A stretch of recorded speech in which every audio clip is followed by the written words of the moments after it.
And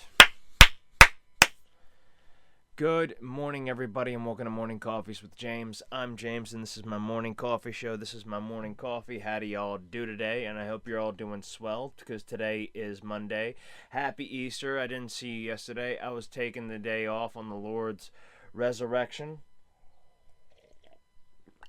So, what are we talking about today? Well, I want to talk about something I've been noticing a lot recently, and something I've kind of never really put much thought into it, and that is toxic positivity.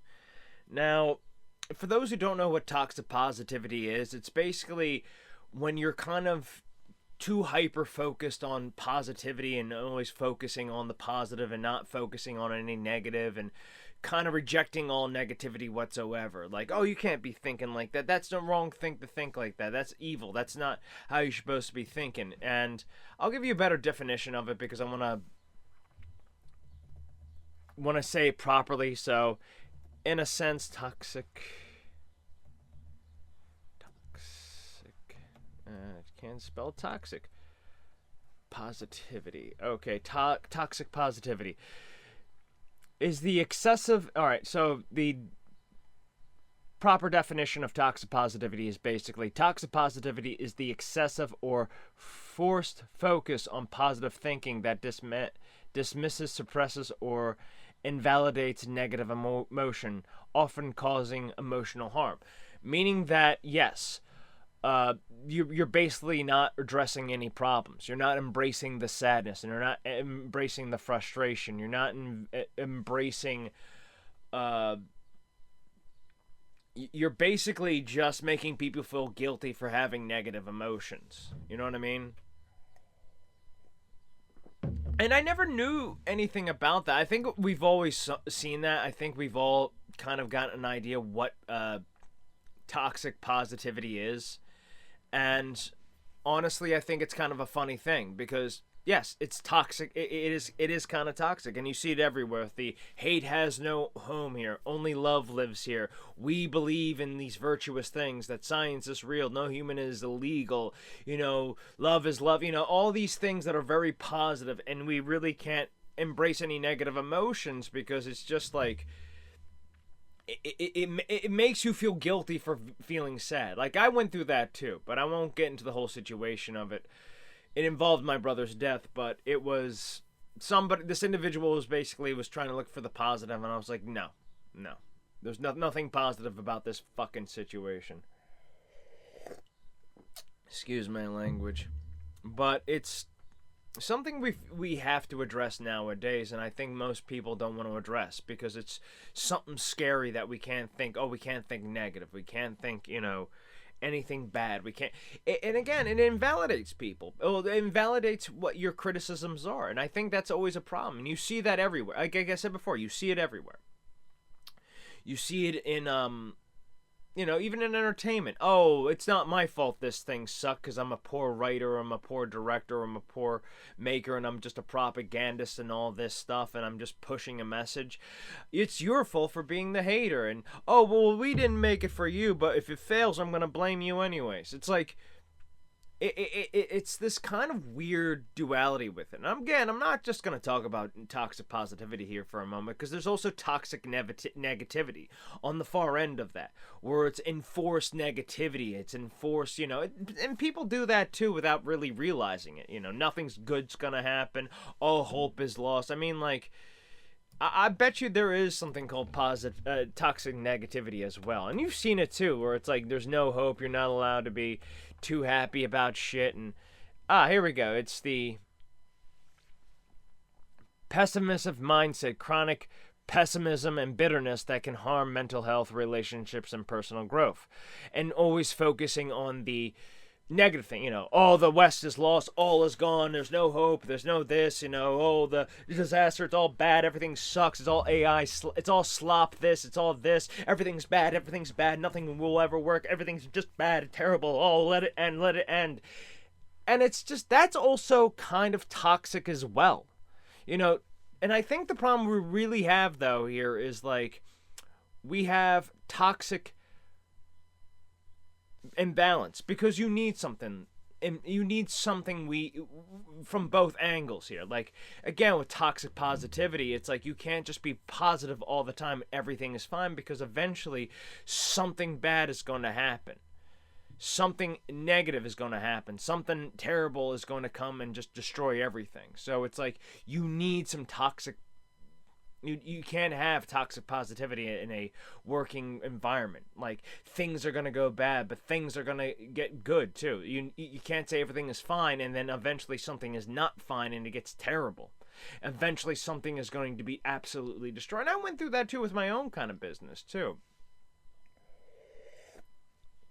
And the problem is that, with that being said, we also got the opposite end of that, of just this pessimism and bitterness that people kind of hold on to. Like, things are just going to get bad, things are going to get worse. You hear these people talk about the West was lost, and I'm nostalgic for a time long gone that's never going to be coming back, and nothing ever good ever happens, and blah blah blah blah.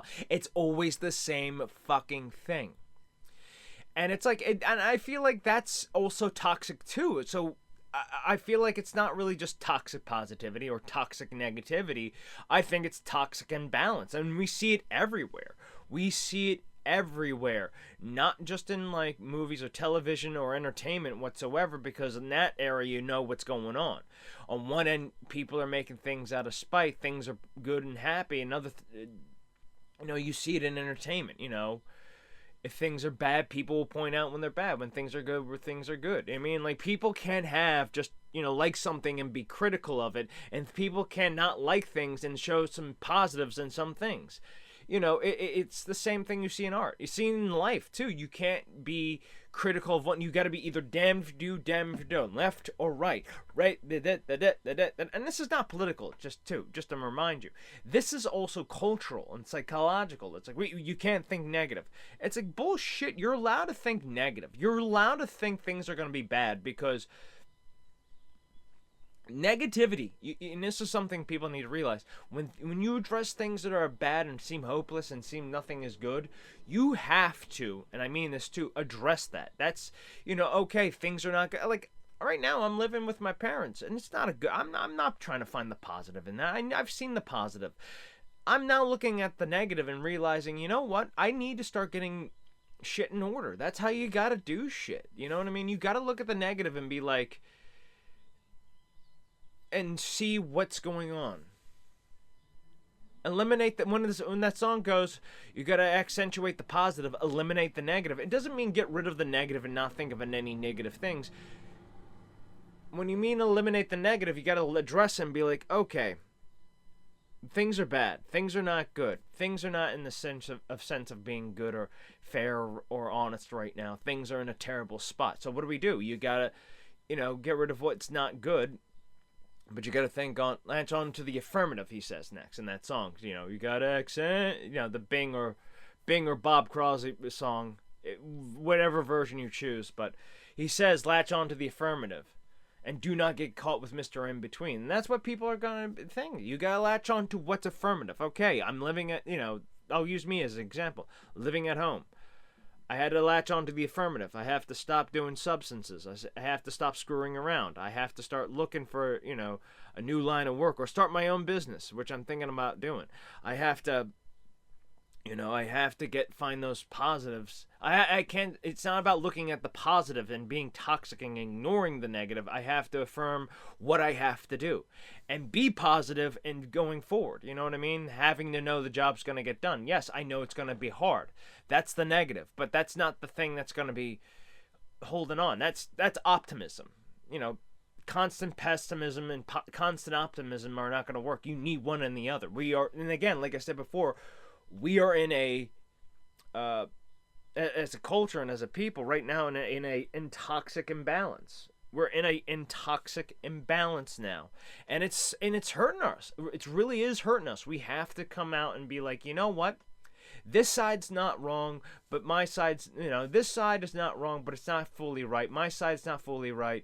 This side is not fully right. And this side, like, we got to come together. Okay, this thing is not that great, but it does have some cool things. This thing is super bad, but it does have excellent points. We need to just, again, I'm being redundant, but you need to focus on the balance. We need to find that balance again. We need to step away from things and being like, this is 100% good or 100% bad. We have to look at it as just like critical. You know what I mean? It's like, and then like on top of that, we shit on other fucking projects. We do. We have to degrade other art and everything else, or degrade people if we don't like something. You know, we can't be critical of something and be like, no, this has to be good. We have to be focused on just being good and all that stuff and nothing bad. No, this is just good. No bad, no bad. No, you have to have a little bad. You have to have a little hate too, which, by the way, yes, hate has to have a home. Disgust has to have a home. Anger has to have a home. Fear has to have a home. You know, negative emotions need to have a home. You need to be a little hateful a little bit. You need to be a little bit, embrace, as much as you got to embrace love, you got to embrace a little hatred as well. You got to embrace a little, disgust. You got to embrace a little, negative emotions, because you got to be like, no, what you're doing right now is not positive. It is absolutely negative. You are just, that's a negative right there. Toxic positivity. But also on a positive note, toxic negativity is not good for you either. You need to find the balance. We all need to find a balance. And I think that's a problem nowadays. And I keep sounding redundant because it's true. Like, again, I'll go for another art and entertainment thing. Crimson Desert. The new game that's out, that's kind of a fun little open world RPG. It's getting a lot of buzz for being, a very original new game, but it's also getting a lot of buzz for being a bad game as well. It's a bad good game, but I also consider it to be. I'm sorry, I picked my nose in front of you. I apologize. I was scratching it. People don't like it when you pick your nose. You can pick your nose if you use a tissue. If you got something in boogie in there, just twist a little positive there to a negative, but I think that's a thing that kind of annoys me. It's, well, again, with Crimson Desert, it's, from what I've heard and from what I've seen, yes, it has problems, but it's definitely a fun game. Because you can do, like, wrestling moves on villagers and stuff of that nature, which I find hilarious in a sense. So, I don't think the movie, I don't think that's bad to point out some bad things in a good thing, and I don't think it's, bad to point out good things in a bad thing. It's like, you need to find some balance. And yes, I will try Crimson Desert too. And also with this, like, remake culture, like, it's the same thing with, like, games too. Do I think the new Resident Evil games and the remakes are bad? No. I think they're, like, well, especially with the remakes, I think they're good games, but not great remakes. And that's a criticism right there. Do I think there's some problems with those remakes and newer Resident Evil titles? Yes. I'm playing, right now, I was playing, not in the middle of it, but I just got done Lady Dimitrescu's Mansion. And I kind of didn't like, I'm kind of not vibing with Resident Evil 8. Because it's just like, it just feels like a first-person version of, like, Ethan Winters' version of 4. It's like, yeah, I know he doesn't do karate moves and that nonsense as well, but it's like, but it's the, oh, we are in a village and we're, like, which, by the way, the village is so small in that game. I'm like, this is kind of not like a big village whatsoever. I thought this would be kind of, like, sprawling a little bit. But I digress. And also I just don't like the, universal monster themes of the game. Vampires, werewolves, puppet master, creature of the Black Lagoon, Frankenstein, and a witch. But it's just like, But I digress. It's still fun. I'm still gonna play it. So there you go. All right. Final thoughts. I think, again, back to what I was saying before. We need to be going back to a more balanced society. We need to embrace the negative as well as the positive. So, that's all I gotta say. Have a great day and peace be with you, my friend.